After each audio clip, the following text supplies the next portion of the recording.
musically, I think in documentary, as you said, Jana, I think it's easy to feel, especially with music, it's easy to make people feel manipulated musically, because if you push a little too much, you put too much color on a scene, then, you know, people may perceive it actually the wrong way, you know.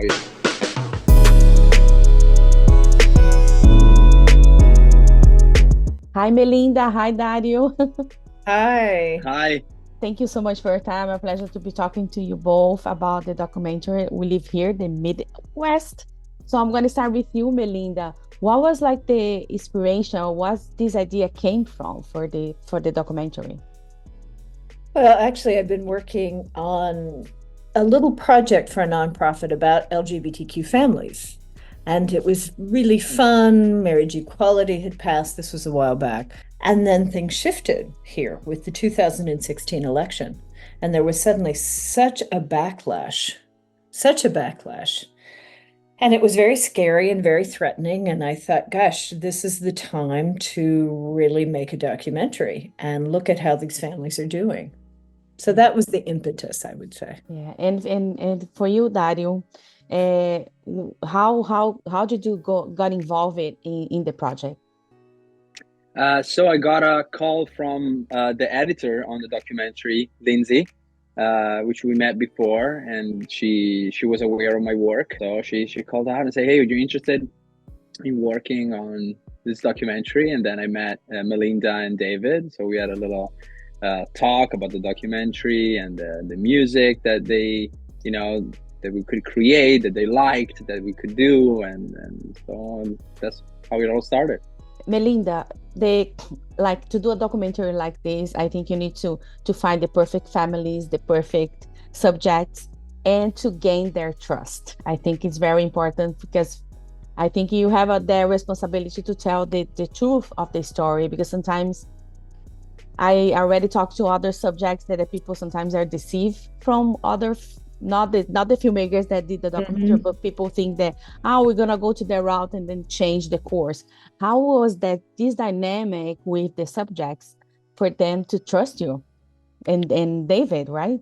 Yes, with David and I, it took a while to find families, first of all. So we were looking for people who were in different states, were facing different forms of discrimination or even issues within their own family that had resulted from their being in the LGBTQ plus community. So we set out to really do some research, to work with, you know, friends of friends of friends, to post on social media. And there were a number of families who were, frankly, afraid to participate. They feared, rightly, recrimination in their communities. They feared that, particularly at their jobs. So we call the families whom we have found courageous, more than LGBTQ, because they've really stepped up to the plate to have their stories told. And that's not easy, particularly in a political climate that's getting scarier by the day as legislation looms that is anti-LGBTQ. Yeah, they are so brave, and I think you and David are also brave to do a documentary like this, because I think it's very important, especially nowadays. And I still cannot believe it. There are still people who think they are not like do not respect that. I think it's kind of it's crazy. So I'm gonna go to you, Dario. How was like the inspiration with like seeing this courageous family, like they're so brave, and how was like the inspiration to do the sound, to do the music for the documentary? So I mean, we discussed, you know, we wanted to have something like a main theme that will help, you know, that would carry, you know, across all the stories, all the different families that we could kind of play with.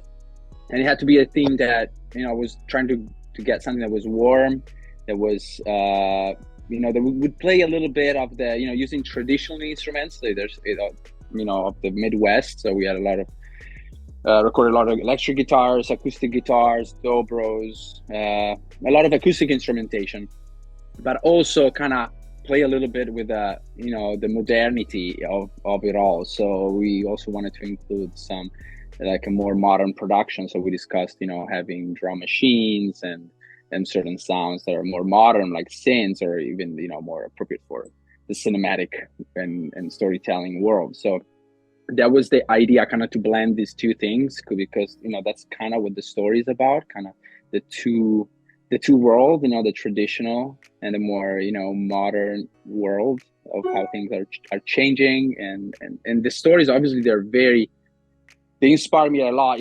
Again, it was trying to find something warm, something that connects, because at the end of the day, these stories are about people, they're about families. Sometimes I feel like it gets lost in the whole political side, I want this, I want that, but depending on where you're coming from. But we're talking about families here, that they love each other, and you can tell from, obviously, with all the difficulties, because that's the cool thing about the documentary. There are certain stories that you can tell there's been difficulties along the way, but at the end of the day is about these families that love each other, or they find a way, hopefully. If you watch the documentary, you see there are certain moments where, certain cases where the parents were not able to stay in touch with the kids, and vice versa. So it was very inspiring. For sure, these families, the 6 families, were very courageous, because it's not easy to talk about this, especially if you live in a place where, as they say, you may have a good relationship with your neighbor, but you don't know at the end of the day what they're going to be voting for, and those votes kind of decide how you live, or what you can or cannot do. So it's a very controversial topic, and so it was very inspiring in that regard. Musically, I think a documentary, as you said, Jana, I think it's easy to feel, especially with music, it's easy to make people feel manipulated musically, because if you push a little too much, you put too much color on a scene, then people may perceive it actually the wrong way. You're trying to be too emotional, people perceive that it's melodramatic, and that's not what I like to do in documentaries. And I think that's also what I tried, the approach in the music of this film, try to present what it is, and obviously show what we need to show, but try to be as to let the story speak as much as possible, because those stories were already powerful. It's just a matter of kind of giving the right tone to what it is. Yeah, the music is very inspirational. Like it's very bright, even though the topic is sometimes there's some moments that I almost cry, but you know what I mean? But at the same time, it's very bright, and then give you hope, the music. Yeah, that's the thing we discussed about it. At the end of the day, there's still, we didn't want to be too dark. Obviously, there are some dark moments, but the idea is that things, with love and acceptance, and talking about this, even, the fact that a documentary like this gets done, we're talking about it, and we're, getting, moving forward. Because at the end of the day, personally, I think we're still, there's still a lot of work to do. But if you think about, 6 years ago, 7 years ago, the trend is that we are slowly accepting and even talking about this. So we are progressing with a lot of, with a lot of fights, like anything, especially in societies.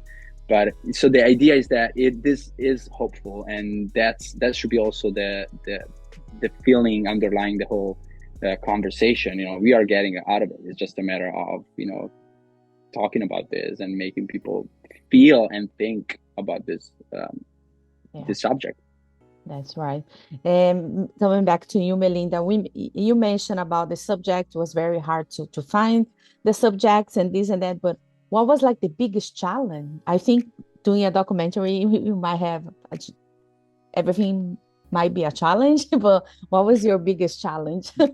Well, it's, I think, I'm not sure challenge, but you mentioned previously there was a big responsibility to make sure that we were humanizing people, that we were representing their stories in a really honest way. And as you mentioned, it is a process of gaining trust. And I find personally the way to gain trust is often by sharing something about you. If you're present and vulnerable in a way, I think it makes people relate to you on that level. a little more. And that was hopeful. But challenge-wise, logistical things. For example, we had a family while we were on the road decide they would not be able to participate. They feared for their jobs, and that was a bit of a scramble. So suddenly, we're making calls, we're finding, to anyone, and we found a wonderful family and story. So sometimes these things work out, in a way that you wouldn't have expected, but it gives you a lot of panic in the meantime. That, we've certainly had moments like that. But at the same time, finding people in a segment about Jen and Deb, who are two trans women who are married now. Jen's ex-wife, we wanted to include her to have a point of view because they didn't have an easy divorce, and they share two daughters, and that was a hard process for them within the family, gaining trust again, building up that family again. So I guess that speaks to trust and challenge, that you want to include a certain voice that people may not have thought about before. In this case, and Jen's daughters talk about how her transitioning affected the whole family, and now they've come together.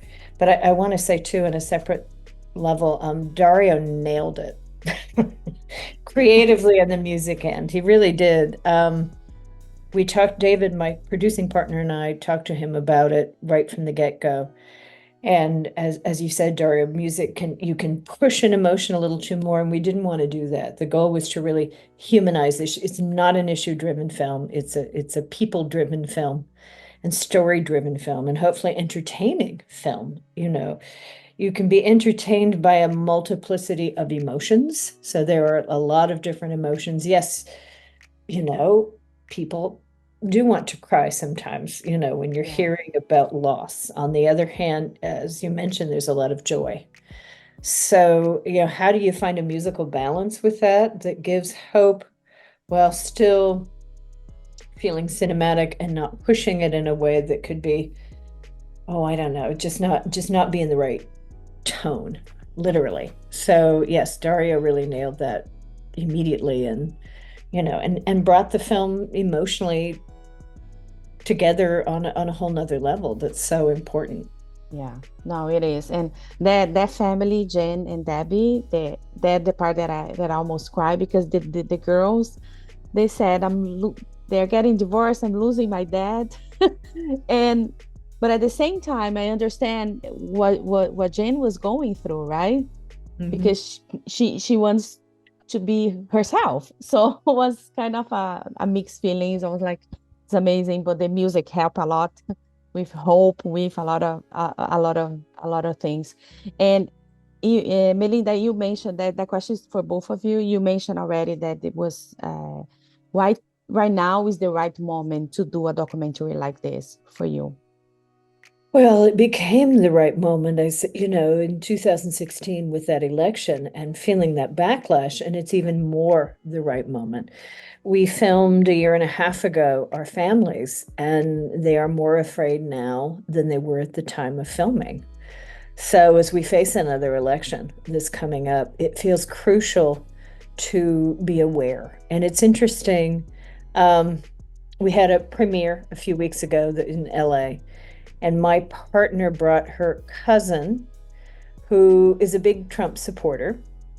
And I thought, well, this will be interesting, and see what she has to say.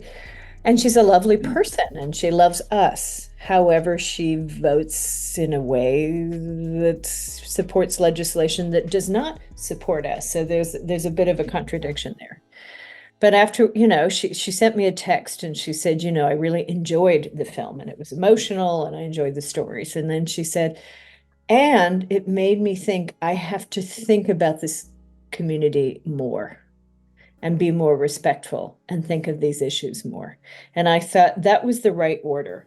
If you're falling into a story, you tend to root for the people within the story. And if you're rooting for those people, maybe on the back end, as a separate note, as an undercurrent there. Can I use musical terms here? Because Dario's here. Of course, always.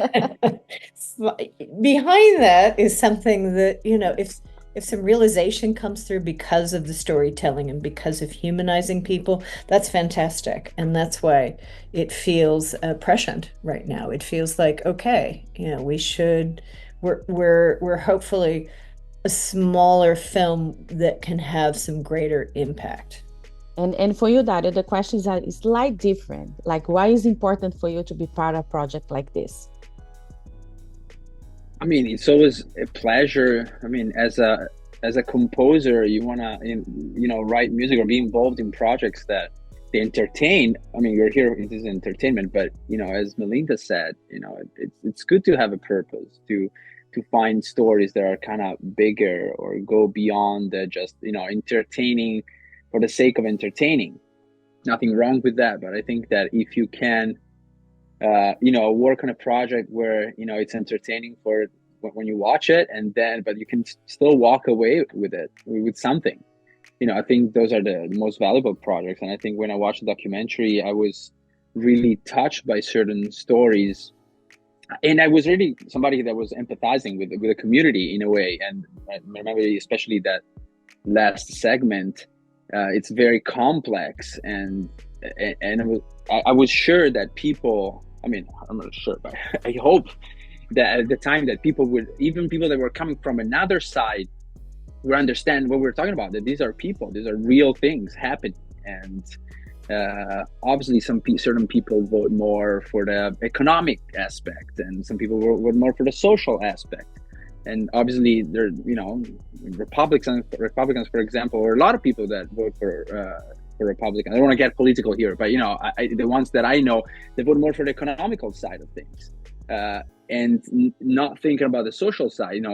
Other people may think that the social side is more important. So I think that what Melinda said, I was not aware of that story, especially about the premiere and your friends. So I think that's important. I think that's the goal, to have some people, not just to get people that already are already empathize with the story, but people that don't, or have not thought that way. That's always the goal, to try to, I don't say change somebody else's mind, but to present the problem, the issue, and start a conversation like, this is a thing, what do you think?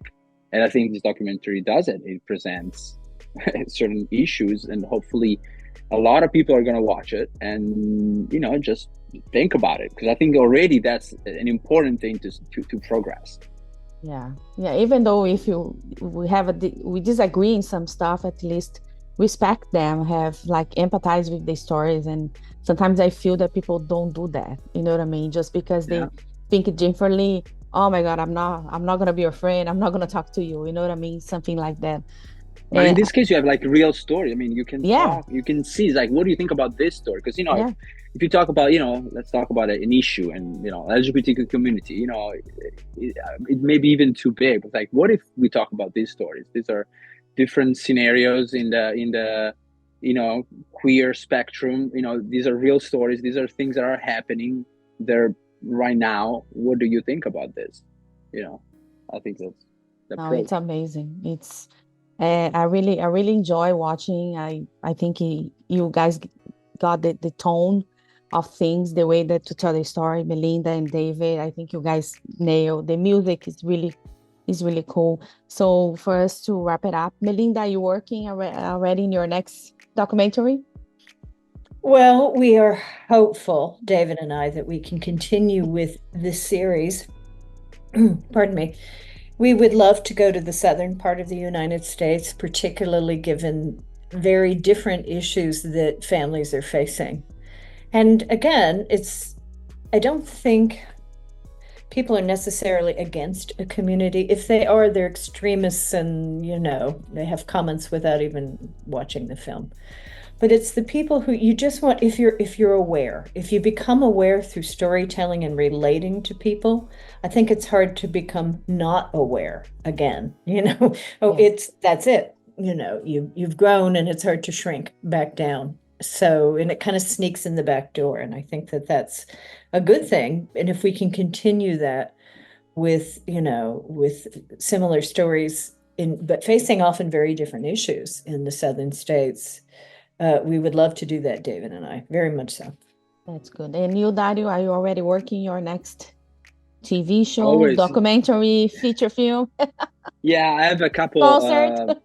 feature films that I worked on that are coming up in 2024, and then I'm starting on the TV pilot. So yeah, things are busy. So I will announce whenever things are ready to be announced. But yeah. Okay. So I just want to thank you so much for your time, Melinda, Dario. Thank you so much, and Thank you so you. much. keep bringing amazing projects to us. Never give up, and I'm always open here to talk about, and always to let's go there and watch it, people. This is really good. I'm always there for thank you that. so much. We Thank you really so much. appreciate that. Of course. Nice to meet you both. You too. Nice. Bye. Thank Nice you to so see you, much. Dario. Of Bye. course. If you like this video, don't forget to comment, to like, and subscribe to our channel right here.